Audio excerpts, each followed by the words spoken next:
Naš gost uživo je Miko Peled, publicista, autor, aktivista, borac za ljudska prava, američko-izraelski.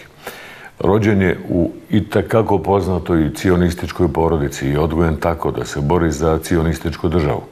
Mati Peledi je njegov otac, general izraelske vojske, cionista, komandant izraelskih jedinica u bitkama sa Palestincima. Miko Peled je napisao knjigu Generalov sin. Otac general je od vatrenog cionista i vojnika postao vatreni mirovni aktivista, pregovarač i sagovornik Palestinaca. Otac se borio za ideju dvije države, Palestina i Izraela, i molio PLO, Palestinsku oslobodilačku organizaciju, da odustane od oružane borbe. Sin ne vjeruje u očev ideal, da se mirnim putem, politikom, pregovorima dva naroda mogu dogovoriti, pa kaže: takvo rješenje nije održivo, niti pravedno. Iz današnje perspektive to je katastrofalno za Palestince, jer danas smo tu gdje jesmo zbog činjenice da su oni odustali od oružane borbe. I dalje kaže: moj otac i prijatelji su naivni. Kolonijalizam Izraela ne možete obuzdati, možete ga samo nadjačati. Mikin, njegov djed Avraham Katznelson, bio je potpisnik Izraelske deklaracije o nezavisnosti, a otac komandant u ratu 1948. godine. Onda je general, tako su ga nazvali Palestinci, postao Abu Selam, otac mira. Nevjerovatan je put Mike Peleda. On je bio kolonizator Palestine, a onda postao emigrant u Palestini. Pripadnik pokreta BDS, bojkot, devastiranje, sankcije. I zbog toga mu je zabranjen ulazak u Izrael. Kada je bombaš samoubica ubio 13-godišnju kćerku njegove sestre, Peled je rekao: recimo istinu, mi smo okupirali drugu naciju i zato se ovo događa. Peled traži rješenje u dijalogu Jevreja, Palestinaca i Amerikanaca u Americi. Tvrdi da je okupacija zapadne obale davno završena, da Izrael ne želi nikakvu drugu državu osim Izraela. Izraelski političari žele demografskim inženjeringom zaokružiti i uspostaviti etnički čistu državu. Izrael bez Palestinaca. Dobro večer, gospodine Peled.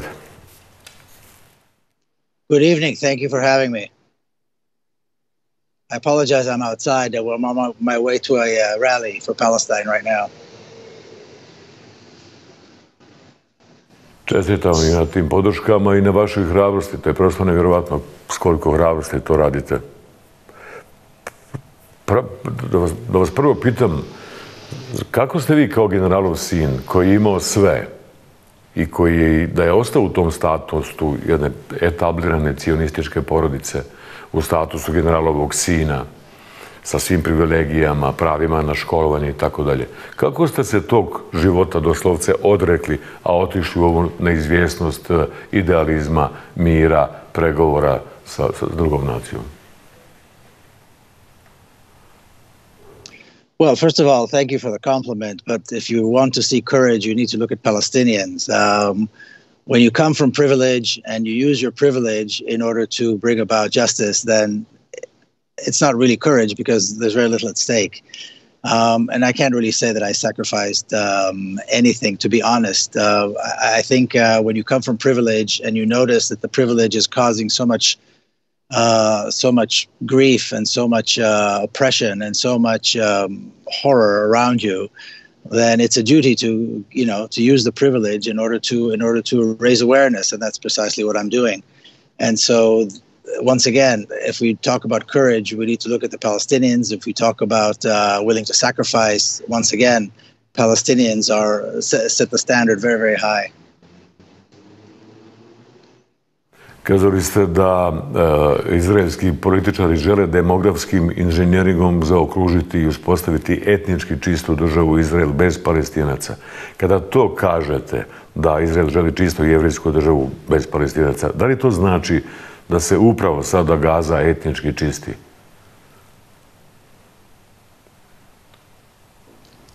I mean, Palestine has been subjected to ethnic cleansing for 75 years. It's just that now the rest of the world is paying attention because of the horrors that are taking place in the Gaza Strip. I mean, the fact that there's so many people living in the Gaza Strip, the fact that there is a Gaza Strip. The Gaza Strip was created in order to house hundreds of thousands of refugees that Israel kicked out of their homes and their lands in southern Palestine and needed a place to put them.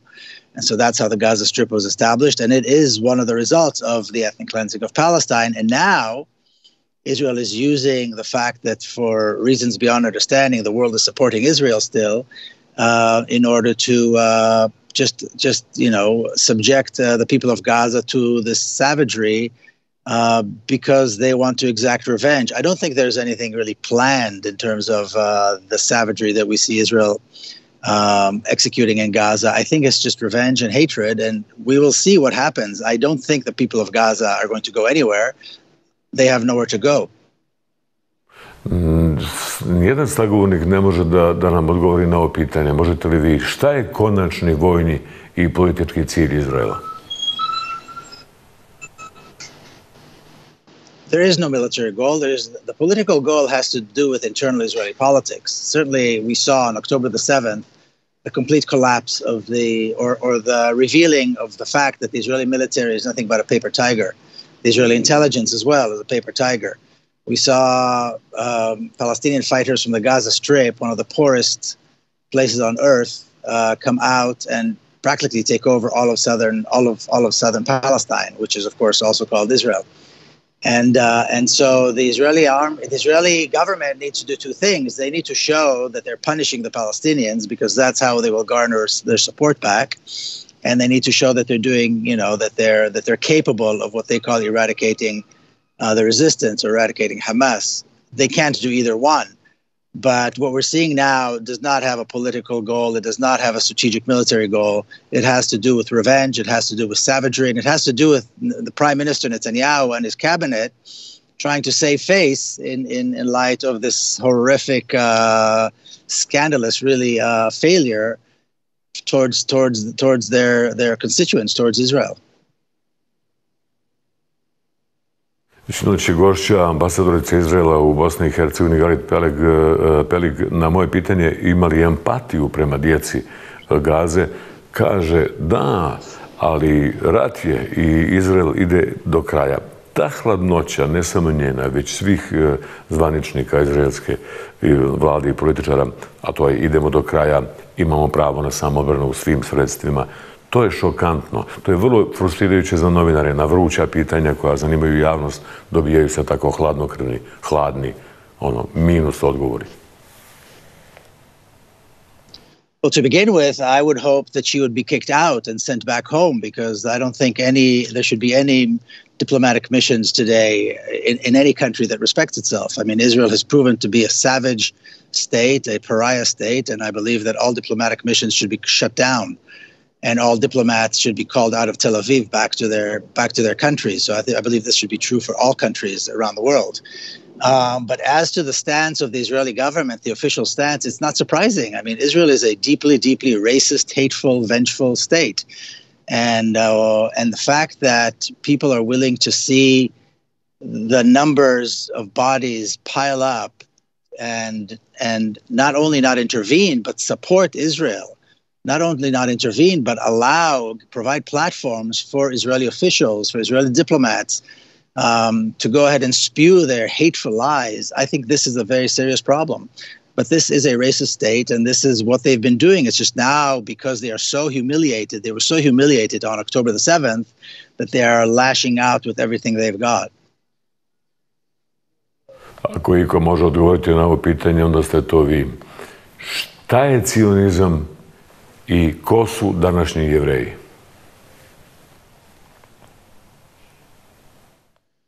Zionism, in short, is a racist, supremacist ideology that says that I, as a Jewish person, have a right to Palestine at the expense of Palestinians, and that the indigenous Palestinian people are nothing but invaders. It's contrary to Jewish law. It's contrary to what Judaism has always been. Zionists have always tried to conflate Judaism with Zionism. And so they could call anybody who rejects Zionism anti-Semitic. But Jewish people have rejected Zionism from the very earliest days. Many Jewish people still reject Zionism. Some of the most religious Jewish people reject Zionism completely because it is the antithesis to Judaism and to Jewish law and to the spirit of Judaism. Zionism is basically an ideology that calls for murder and theft, and and those are two. This is a violation of two important commandments of the Jewish faith, and so that's what Zionism is. And what we're seeing, the apartheid regime that was established in Palestine over 75 years ago, is in fact what Zionism is all about. The Zionist ideology produced this very violent form of apartheid. Dešava se nešto čudno, možda je bilo i prije, ali nije bilo tako vidljivo kao ovih dana. A to je da širom svijeta, u Americi najviše, Jevreji, i to je jedna čudna lepeza, mladi Jevreji, klinci, pa onda neki liberalni Jevreji, očigledno, pa i čak i desničarski, vjerski desničarski Jevreji protestuju i traže zaštitu Palestine i naroda. Upravo dolazi informacija da je vodeća grupa američkih intelektualaca, umjetnika, kulturnih javnih radnika upravo napisala pismo predsjedniku Bajdenu i traži zaštitu Gaze. Šta se dešava među tim Jevrejima? Ko su ti Jevreji? These are, Jewish people who have a conscience. The issue of Palestine is not about religion, contrary to what many people think. I don't even think it's about politics. The issue of Palestine is an issue of conscience. It's an issue of values. Any human being who cares for the life of others, any human being who cares for justice, has to be supporting the Palestinian cause, because the Palestinian cause does not call for the eradication of other. Justice for Palestinians does not mean an injustice to anybody else. Whereas the Israeli side, if you are supporters of Israel, this is what you get. You need to support this savage genocide that we're seeing taking place, and that has been taking place for 75 years. So these are people of conscience who are Jewish, and they believe that justice is justice, and it has nothing to do with who the other person is. We should stand with people who are oppressed and killed. Kako tumačite tu arapsku šutnju, Saudija Arabija? To uglavnom su reakcije, diplomatske note, arapsku šutnju, arapskih država, i kako tumačite to što se dešava sa Iranom, ja bih to nazvao iranskom šutnjom, kao da nešto čekaju, veći zločin, veći broj žrtava i to. Šta se može desiti? Neki regionalni rat ili će Gaza tako šutke pasti, da tako kažem?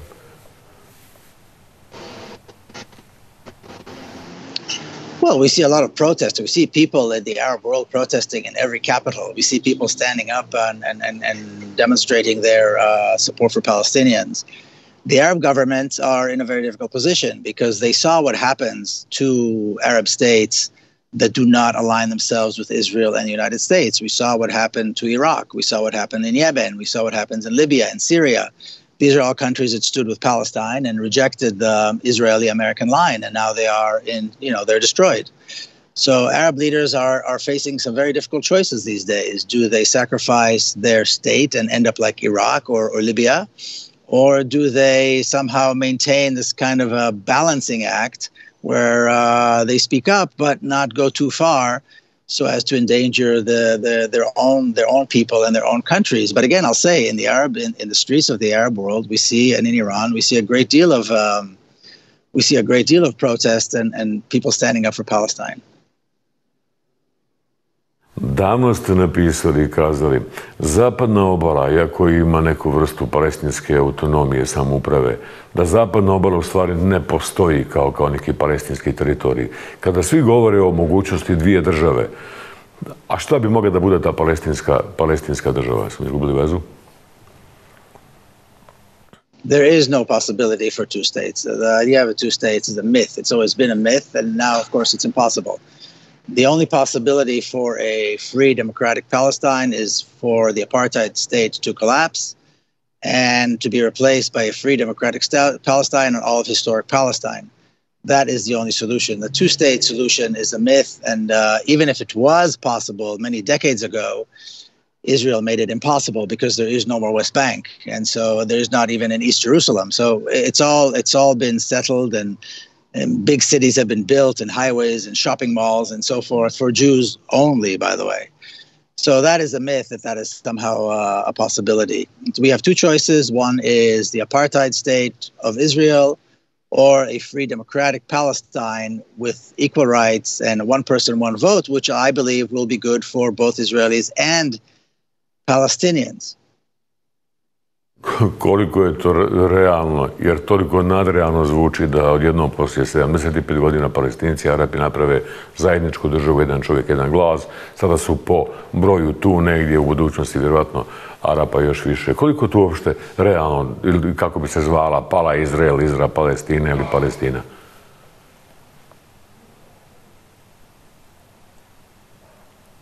Well, who knows what is realistic? If we sat here today in 1988 and I said that Nelson Mandela would be president of South Africa in 1994, then of course people would laugh. So what is realistic is what we create. Realistic is what we make realistic. Palestine is a single state today. It's an apartheid state, but it is a single state. So we've seen historically racist, dictatorial regimes collapse and be replaced by democracies. And of course, South Africa is the biggest example. It's the closest, it's probably in the closest comparison. And Palestine has been called Palestine for thousands of years. I don't see why it shouldn't continue to be called Palestine. The fact that on the May 15th, 1948, it was occupied and the name was changed to Israel doesn't mean that that has been given any legitimacy. I don't believe the name Israel has any legitimacy at all. The name needs to go back, if you ask me, in my opinion, the name needs to go back to Palestine, which is what this country has been known for and is, I believe, the legitimate name of that piece of land. Još samo dva pitanja za kraj. Prvo je koliko je Evropa, koliko je Zapad, koliko je Amerika, koliko je Zapad generalno kriv za sve to što se dešava i svih 75 godina i ove 2 sedmice? Well, the U.S. and the Europeans are absolutely complicit with these horrendous crimes, and I believe that when it comes time to send people to the Hague to be tried for war crimes, then the Europeans, the British leadership, and certainly the American leadership, the Biden administration, should be sitting on the defendant's bench and tried for war crimes. This is an ongoing. This is a genocide and ethnic cleansing that is, and not only is it horrifying, but it's also in broad daylight. It's also well advertised, and they're providing military and material support to this massive act of terrorism. So they are all absolutely complicit. Za kraj, gospodine Peled, kako živite? Kakvih i koliko problema imate? Kako opstajete? Well, I actually live, I'm not under occupation. Nobody's bombing me. My identity is not threatened. I've never lived under occupation.